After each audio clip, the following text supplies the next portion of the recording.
Det står så här, men jag vet inte om ni fattar vad jag säger. Med Ja. det gamla svenska. Det står så här, ditt mitt barn, hämta kraft i den nåd som finns hos Kristus Jesus. Och det som du har hört av mig inför många vittnen ska du anförtro åt pålitliga människor som i sin tur ska bli utrustade att undervisa andra. Och det finns också vers 8. Tänk på Jesus Kristus som är uppstånden från de döda och som har kommit av deras släkt enligt det evangelium jag predikar. Det var Paulus som skriver till Timoteus. Och han säger att han är mitt barn. Och det var så. Han fick möta Paulus och bli frälst. Och han tänker, och det var i sista tiden för Paulus att kunna leva. Paulus var i fängelse. Och det var inte rätt. Han brukar vara i fängelse. Men den här gången, han räknar inte att han ska bli befrias. Men han tänker att mitt liv ska slutas snart. Så han tänkte på Timoteus. Han litade på honom. Han sa att han måste fortsätta arbetet som Paulus har börjat. Det står att han har kämpat mycket, Paulus. Men han tänker på han som har sett. När vi läser 1, det finns en vers 11. 1 och 11, 12. Det heter så här, det står så här. Detta har jag blivit satt till att tjäna som förkunnare, apostel och lärare. Det är också därför jag får lida allt detta, men jag skäms inte, eftersom jag vet vem jag tror på. Han trodde på Gud, han trodde att han kan bevara honom. Så han påminner Timoteus hur det ska gå. För att kunna att det går bra, man måste tänka på han, på Gud och på Jesus som är vår frälsare. I 8:e versen också han har sagt att vi får tänka alltid på Jesus. När man tänker på honom, man kan inte göra allt som helst.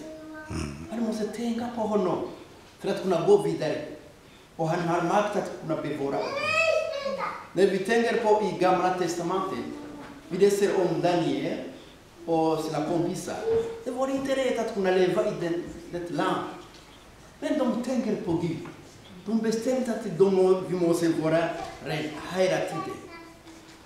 De kunde erbjuda på dem på olika saker. Men de bestämde att vi måste lyda Gud hela tiden. Ni vet hur det har hänt.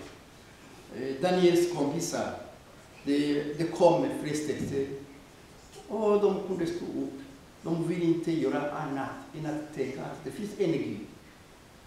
Och de bestämde att kunna kasta den i eld. Men de sa till kungen, vi vill inte förklara, men vår Gud kan bevara oss. I eld.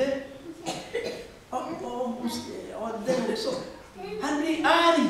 Men det spelar ingen roll för det. De trodde på en Gud som hade makt. Och de vill kasta den i eld. Jag brukar fråga dem, men församling. När kungen tittar i eld, han såg 4 män. Jag brukar fråga, den fjärde människan. Vem som kastade honom i eld? Var han före dem?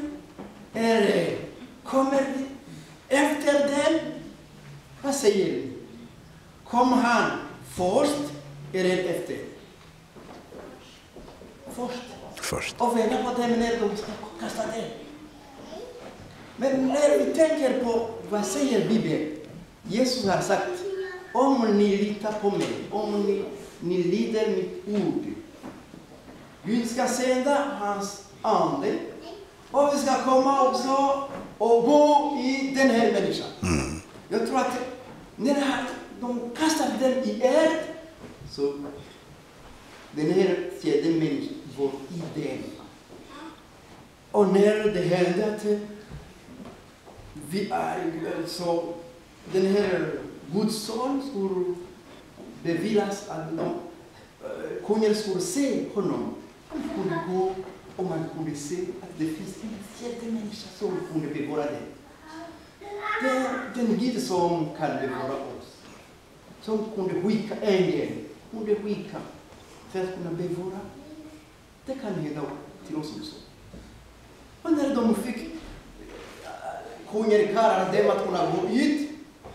Och det var bara 3 människor som kom hit. Vad gick den här fjärde människan? Han var i den. Och det tar så det handlar med oss också idag. Vi tar emot Gud och Jesus är i oss. Så de kan bevara oss. Om det händer att det blir svårt. Det kan hända att det blir svårt att kunna ha någon som hjälper oss. Men han är i oss. Han kan bevara oss och göra makt, göra under. Det brukar hända ofta när man litar alltid på honom. Det har hänt någon hos oss i en stad, Bujumbura. Någon som skulle ha ett arbete. Man kallar honom och han trodde att han ska få jobb. Men de ville döda honom. Men han trodde på Gud. Och när på kvällen de så gå i den här rum och de ska bära den här kartong. Och i kartong fanns olika grejer. Bland annat den finns också kniv. Han tänkte, vad ska jag göra? Men i början har jag tänkt, jag ska kanske känna någon i en familj. Det finns en läkare som ska använda de här kniv. Nej, det var inte kniv för läkare. Det var för att kunna döda honom. Han gick i bilen och de kunde gå runt omkring i stan. Och sen de lämnade stan och de gick ut. Lika att de skulle gå i skogen. Men han trodde på Gud. På en plats de fick stanna och köra bort ifrån bilen. Och de skulle börja göra vad de ville. Han hade inte visshet. Men han sa till oss, jag tittar bara på det. Och när han tittar på det, de började skrika och springa. Och de var rädda. Vad hände? Och de gick. Och han stannade kvar ensam. Utan att veta vad han skulle göra. Och Herren som ser vilken problem som han hade. Så kallar någon som hade taxi att komma på natt.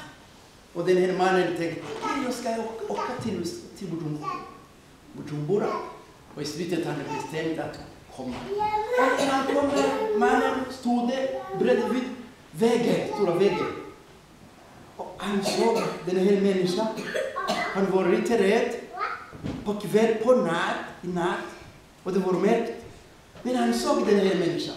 Och när bilen kommer närmare den här mannen så kunde inte gå vidare.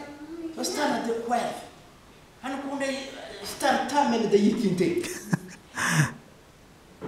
Och mannen som hade den här problem så gick närmare, öppnade dörren och satt bredvid den här chauffören. Som var rädd om den här plats. Han frågade, vem är du? Han kunde inte höra. Han hade problem. Han kunde inte höra. Och till slut, de bestämde, han startade bilen så kunde det gå. Han körde fort och undrade om han ska komma till stan. Och när han såg människor vaktare så stannade på prästrikt. När han stannade, han gick ut och kallade folk. Ni får komma och hjälpa mig. Det finns någon som är i min... Och när de här vaktare kommer, de såg att det är någon som bor i en bya i stan. De kunde känna honom. De sa,